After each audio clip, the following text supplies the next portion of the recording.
తాకట్లో ఉన్న మీ బంగారాన్ని విడిపించి ఆ రోజు ఆన్లైన్ రేటుకి కొంటాం. Sharma gold company. నమస్తే సురేష్ బాబు గారు. కీర్తి గారు నమస్కారం అండి. సురేష్ బాబు గారు, మరి ఏప్రిల్ నెలలో తులారాశి వారికి ఎలా ఉంటుందో వివరిస్తారా? సో తులారాశి వాళ్ళకి ఎలా ఉందో చూద్దామండి. ఫస్ట్ నక్షత్రాలు చూద్దాం. ఇందులో చిత్త 3-4 పాదాలు, స్వాతి 1-2-3-4 పాదాలు, విశాఖ 1-2-3 పాదాలు అంతా మనకి తులారాశిలో ఉంటాయి.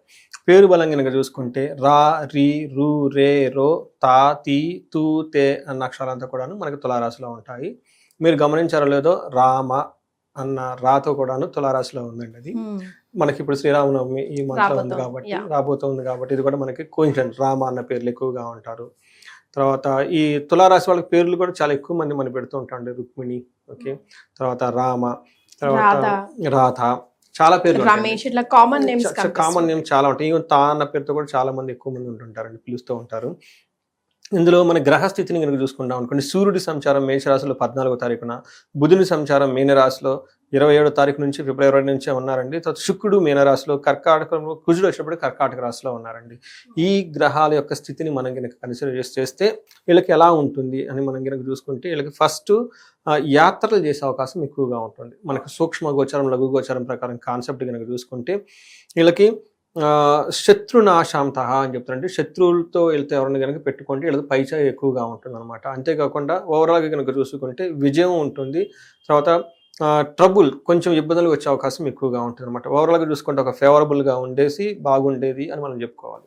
ఓకే, వీళ్ళకి 12వ స్థానంలో సూర్యుడు ఉండటం వల్ల జనరల్గా బాగుంటుంది. అయితే కొన్ని విపరీత వేద అన్న కాన్సెప్ట్ వల్ల వీళ్ళకి అంత మంచిగా ఈ యొక్క రిజల్ట్స్ అయితే ఎక్కువ ఉండదన్నమాట.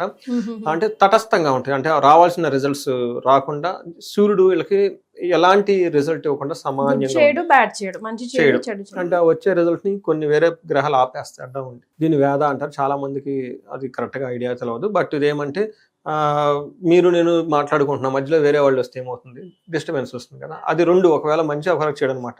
జనరల్గా వీళ్ళు సూర్యుడు మంచి చేస్తూ ఉంటారు టైంలో వేరే వాళ్ళు అడ్డుపడుతూ ఉంటారు కాబట్టి అది జరగాల్సిన మంచి జరగదు అనమాట, ఆగిపోతూ ఉంటారు. అందుకని సూర్యుడు తటస్థం అయిపోతాడు.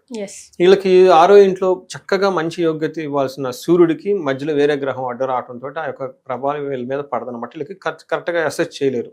బట్ ఓవరాల్గా ఎలా ఉంటుందంటే సంతోషంగా, ఒక తటస్థంగా, మనసులో ధైర్యంగా, కార్య అనుకూలంగా ఉండటం, అనుకున్న పనులను అనుకూలంగా చక్కగా చేయటం ఎక్కువగా ఉంటుంది.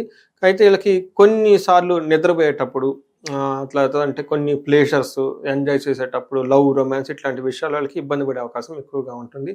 ఆ విషయంలో ఇది వీళ్ళకి అంత అనుకూలంగా ఉండదు. అయితే వీళ్ళకి మార్స్ 9వ ఇంట్లో ఉండటం వల్ల ఏమవుతుంది, 10వ ఇంట్లో ఉండటం వల్ల ఏమవుతుందంటే ఎప్పుడు ప్రొఫెషనల్ రిలేటెడ్ మ్యాటర్స్ లో కొంచెం గొడవ వస్తుంది. శుక్రుడు 10వ ఇంట్లో ఉండటం వల్ల, కుజుడు 10వ ఇంట్లో ఉండటం వల్ల ఇది మిక్స్డ్ రిజల్ట్ అని మనం చెప్పుకోవాలంటే, కరెక్ట్ గా బాగలేదని మనం చెప్పలేం, బాగుందని కూడా మనం చెప్పలేము అనమాట. ఈ రాశి వాళ్ళకి కనుక మనం చూసుకుంటే 10వ ఇంట్లో మార్స్, కుజుడు ఉండటం వల్ల మనకి సంస్కృతంలో మహర్షులు ఏం చెప్తారంటే, నిత్య క్లేశం, సదా వ్యాధి, సదా భోజన దుర్బలం, సదా సంచార ఉద్యోగం, దశమస్తే ధారాసుతే. ధారాసుతే అంటే కుజుడు అనమాట. 10వ ఇంట్లో కుజుడు ఉండటం వల్ల ఏమవుతుందంటే ప్రొఫెషనల్ రిలేటెడ్ మ్యాటర్స్లో ఇబ్బందిగా ఉంటుంది. ఏ విధంగా, నిత్యం క్లేశం, ఎప్పుడు ప్రొఫెషనల్ ఏదో ఒకటి ఆర్గ్యుమెంట్ చేసుకోవడం, గొడవ పట్టడం ఎక్కువగా ఉంటుంది. సదా వ్యాధి, ఎప్పుడు వ్యాధి ఉంటుంది. సదా భోజన దుర్బలం, భోజనం కూడాను టయానికి తినకుండా ఇబ్బంది పడే అవకాశం ఎక్కువ ఉంటుంది. సదా సంచార ఉద్యోగం, అప్పటిదాకా కామ్గా పీస్ఫుల్గా కూర్చున్న ఉద్యోగంలోంచి లెగిసేసి అడావుడిగా అటు ఇటు పరుగులు పెట్టేసి ఏమంటారంటే ఉరుగులుగా ఉంటుంది ఆ వ్యవహారం. అట్లా ఉద్యోగం చేసే అవకాశం ఎక్కువగా ఉంటుంది. ఫస్ట్ హౌస్లో అగైన్ కుజుని యొక్క దృష్టి ఉండటంతో ఏమవుతుందంటేనండి మాట పట్టింపులు అధికారులతో ఎక్కువగా ఉంటుంది. అంతేకాకుండా యక్ష రాక్షస పీడలు, నైట్ టైం నిద్ర పట్టకపోవటం, తర్వాత కొంచెము అబ్నార్మాలిటీస్ ఎక్కువగా ఉంటాయి ఫిజికల్గా మనం గమనించుకోవాలి. 5th హౌస్లో అగైన్ మళ్ళీ దృష్టి ఉండటం వల్ల పిల్లలకు సంబంధించిన విషయాల్లో అంత అనుకూలంగా ఉండదు. దురితం కర్మ లాభాచ, ఏదైనా కనుక పని చేస్తే ఆ పనిలో ఎక్కువగా వీళ్ళకి లాభం ఉండదండి. దానికి ఓవరాల్గా కుజుడు వీళ్ళకి అంత అనుకూలంగా లేరని మనం చెప్పుకోవాలి. మనకి శుక్రుడు వీళ్ళకి 6th హౌస్లో ఉండటం వల్ల ఏమవుతుందంటేనండి చాలా చక్కటిగా యోగ్యతనిస్తాడని మనం చెప్పుకోవాలన్నమాట. ఏ విధంగా అంటే 6వ స్థానం ఉండటం వల్ల విరోధ, శత్రుపీడం, జ్ఞాతీనాంచ విరోధత, ఆయాసో పుత్రైషు ద్వేషి అని చెప్తారు అనమాట. 6వ ఇంట్లో ఉండటం వల్ల ఏమవుతుందంటేనండి కొన్ని విషయాలు చాలా బాగుంటుంది, కొన్ని విషయాలు ఇబ్బంది కలిగే సిచ్యువేషన్స్ ఎక్కువగా ఉంటాయి. అందులోనూ లవ్, రొమాన్స్, తర్వాత రిలేషన్షిప్స్లో కానివ్వండి, తర్వాత ఓవరాల్గా భార్యతో గడిపే టైం కానివ్వండి చాలా అనుకూలంగా ఉంటుంది. శుభకార్యాల గురించి ఖర్చులు ఎక్కువ అవుతాయి అనమాట. సో శుభకార్యాలు జరగబోతున్నాయి. జరగబోతాయి అనమాట. ఓవరాల్గా కనుక చూసుకుంటే మిక్స్డ్గా ఉంటుందని చెప్పుకోవాలి. కొన్ని యాంగిల్లో బాగుంటుంది, కొన్ని యాంగిల్ అసలు బాగుంటుంది అనమాట. ఎక్కడ విషయంలో బాగుంటుంది అంటే 6వ స్థానంలో ఉంటుంటే వ్యవహారాల్లో చిక్కులు ఎక్కువగా ఉంటాయి, అవమానాలు, ప్రయాణాల్లో ఎక్కువగా వృధా ప్రయాణాలు ఉంటాయి. అంటే ఓవరాల్గా మనం కనుక తులారాశి వాళ్ళు కనుక చూసుకుంటే ప్రయాణాల వల్ల బాగా ఇబ్బందులు పడుతుందని మనం గమనించుకోవాలి. మిగతా అన్ని విషయాలు ఒక యావరేజ్గా ఉంది. కుజుని విషయంలో మాత్రం కొంచెం కేర్ తీసుకోవడం చాలా ఇంపార్టెంట్.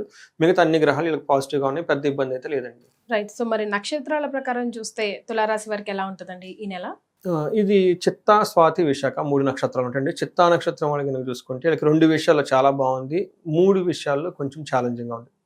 ఫస్ట్ ఎక్కడ బాగుందంటే వీళ్ళకి ఓవరాల్గా ఈ మాసం అంతా క్షేమంగా ఉంటారు. 2 హెల్త్ కాంప్లికేషన్స్ ఏమన్నా వచ్చినా కానీ మళ్ళీ తిరిగి అందులో నుంచి బయటపడిపోతారు. బట్ ప్రాబ్లం ఎక్కడుందంటే వీళ్ళకి అతిగా భయపడే అవకాశం ఎక్కువగా ఉంది. భయపడాలి కానీ ఏదో ఒక విషయంలో అని విపరీతంగా భయపడిపోయే అవకాశం ఎక్కువగా ఉంటుంది. వీళ్ళకి బంధించబడినట్లు ఉండే సిచ్యువేషన్ ఎక్కువగా ఉంటుంది. ఫస్ట్ 10 days దారిద్రము, ఫైనాన్షియల్ క్రైసిస్ ఎక్కువగా ఉంటుంది. అక్కడ నుంచి ధన ప్రాప్తి వచ్చే అవకాశం ఎక్కువగా ఉంది.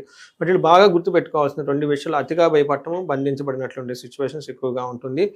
స్వాతి నక్షత్రం వాళ్ళకి పాజిటివ్గా కనుక చూసుకుంటే వీళ్ళకి ఓవరాల్గా ఈ మాసం అంతా క్షేమంగా ఉంటుంది. కానీ స్వాతి నక్షత్రం వాళ్ళకి కొంచెం కేర్ఫుల్గా ఎక్కువగా ఉండాలి. ఛాలెంజెస్ ఎక్కువగా ఉంటుంది, ఫైనాన్షియల్గా ఛాలెంజ్ ఎక్కువగా ఉంటుంది, అతిగా భయపడే అవకాశం ఎక్కువగా ఉంటుంది. బంధనము, ఒక కన్ఫ్యూజన్ స్టేట్లో ఉండి ఎటు వెళ్తే బాగుంటుంది, ఎలా డెసిషన్ తీసుకుంటే బాగుంటుంది అని ఆలోచించుకునే అవకాశం చాలా ఎక్కువగా వీళ్ళకి ఉందన్నమాట. బట్ ధన ప్రాప్తి అయితే బాగుంది, మంత్ ఎండ్కి వీళ్ళకి ధనం అయితే వస్తుంది. విశాఖ నక్షత్రం వాళ్ళకి చూసుకుంటే వీళ్ళకి ధన ప్రాప్తి విశేషంగా చాలా బాగుంది, చక్కగా ఉంటుంది. అలానే వీళ్ళకి మాసం అంతా క్షేమంగా ఉంటారు. 3 విషయాల్లో నెగిటివ్గా ఉంటుంది. ఒకటి భయము, అతి భయము, బంధనము, బంధించబడినట్లు ఉండే అవకాశం ఎక్కువగా ఉంటుంది. ఎందుకు వీళ్ళకి బంధించబడినట్లు ఉండే అవకాశం ఎక్కువగా ఉంటుందంటే ఎలాంటి డెసిషన్ తీసుకుంటే ఏమవుతుంది, మనకు చుట్టూ ఫ్యూచర్ ఎలా ఉంటుంది అన్న ఒక ఆలోచనతో, ఒక సందిగ్ధతతో ఉండి కన్ఫ్యూజన్ మైండ్ స్టేట్లో ఎక్కువగా ఉంటారు. దాంతో విపరీతంగా పెట్టిపోతూ ఉంటారు అనమాట. ఇవి కాకుండా ఈ ఇండివిజువల్గా అన్ని నక్షత్రాలకు బాగుంది. ఎక్స్ట్రా లత్తా కానివ్వండి, లేదంటే మృత్యు నక్షత్రాలు కానీ ఏమీ లేదు. ఒక్క విశాఖ నక్షత్రం వాళ్ళు మాత్రం బ్లడ్ రిలేటెడ్ డిసీజెస్, అంటే బ్లడ్లో చేంజెస్ రావటం వల్ల దాని యొక్క ప్రభావం వీళ్ళ మీద పడే అవకాశం ఎక్కువగా ఉంది. కానీ అది ఏమంటారు, ప్లేట్లెట్స్ కానివ్వండి, లేదంటే మనం ఏమంటారు రక్తం సరిపోలేదంటారు కదండి, ఇవి కానీ, లేదంటే అందులో కరెక్ట్ ఎనేమియా, లేదంటే దానికి మనకేం చెప్తారంటే వైరల్ ఫీవర్లు కానీ ఇలాంటివి వచ్చే అవకాశం ఎక్కువగా ఉంది. కొంచెం కేర్ఫుల్గా ఉండటం ఎంతైనా అవసరం అండి. అది ఓన్లీ ఈ విశాఖ నక్షత్రం వాళ్ళకి, మిగతా వాళ్ళంతా బాగుందండి. రైట్. మరి వీరికి ఏం పరిహారాలు సూచిస్తారండి? ఫస్ట్ వీళ్ళకి కుజునికి సంబంధించి పరిహారాలు చేసుకోవాలండి. కుజుడు బాగా, అది కుజు గ్రహం అండి, చాలా వెరైటీ అయిన గ్రహం అండి, ఎక్కువగా మాట్లాడటం. కుజుడు యొక్క పవర్ బాగుంటే వీళ్ళని వేరే వాళ్ళని విపరీతంగా కంట్రోల్ చేస్తారు. ఓకే. మనకి బాసులు, రాజులు కుజుని యొక్క గ్రహం సపోర్ట్ బాగుండాలి అంటే అప్పుడే ఆ రాజ్యాన్ని కానీ కంట్రోల్ చేయగలుగుతారు. ఒక బాస్ ఉన్నాడు అనుకోండి, ఆయన కంట్రోల్ చేసే కెపాసిటీ కావాలి. అందుకని చెప్పేసి కుజు పవర్ బాగున్నప్పుడు ఆ టైంలో వీళ్ళు శత్రువులను పక్కన పెట్టేస్తారు. ఓకే, ఎలాంటి మ్యాటర్లను సెట్ చేస్తారు, ఎక్కడ ఎవరక్కడ అట్లా ఉంచుతారు. కుజుడు సరిగా లేకపోతే ప్రాబ్లం ఏంటంటే అందరూ వీళ్ళని కంట్రోల్ చేస్తారు. రివర్స్ చాలా వెరైటీగా ఉంటుందండి. అందుకని కుజుడు సరిగా లేకపోతే మనకి బ్లడ్లో చేంజెస్ వచ్చేస్తాయి. ఫుల్ బ్లడ్ అనమాట. నా కోపంతో నా రక్తం అంతా ఉడికిపోతుంది అంటారు చూసారా, అది కుజుడు. అందుకని ఏది వచ్చినా రక్తం రిలేటెడ్ మొత్తం కుజుడు. ఇలా కుజుడు 10th హౌస్లో ఉండటంతో ఏమవుతుందంటేనండి, ప్రొఫెషనల్ మ్యాటర్స్లో వేరే వాళ్ళని వీళ్ళు కంట్రోల్ చేస్తారు. Very simple logic. అదే కుజుడు బాగుంటే ప్రొఫెషనల్లో వీళ్ళందరినీ కమాండ్ చేస్తారు. అది బాగలేదు కాబట్టి వీళ్ళందరం చేస్తారు. కాబట్టి వీళ్ళు కుజుడికి సంబంధించిన పరిహారాలు చాలా చేసుకోవాలి. వీళ్ళకి బాగా మోస్ట్ ఇంపార్టెంట్ ఏమిటంటే సుబ్రహ్మణ్యేశ్వర స్వామి ఆరాధన చేయటం, సుబ్రహ్మణ్యేశ్వర స్వామి భుజంగ స్తోత్రం చేయటం, సుబ్రహ్మణ్య స్వామి అష్టకం చదవటము, ఇవన్నీ చేసుకుంటూ ఉండాలి. ఇంకా ఎవరైనా కనుక వేరే ప్రాబ్లమ్స్ ఫేస్ చేస్తూ ఉంటే మనకి వాళ్ళ యొక్క సమస్య తీవ్రతను బట్టి, ఎందుకంటే నాకు ఒక ఫోన్ కాల్ వచ్చింది, ఒక లేడీ చేసింది, ఏమంటే బాగా ఫైనాన్షియల్గా ఇబ్బంది పడిపోతున్నానండి, వేరే వాళ్ళని నమ్మి డబ్బులు ఇచ్చానండి, ఆ డబ్బులు ఎప్పుడు వస్తాయండి.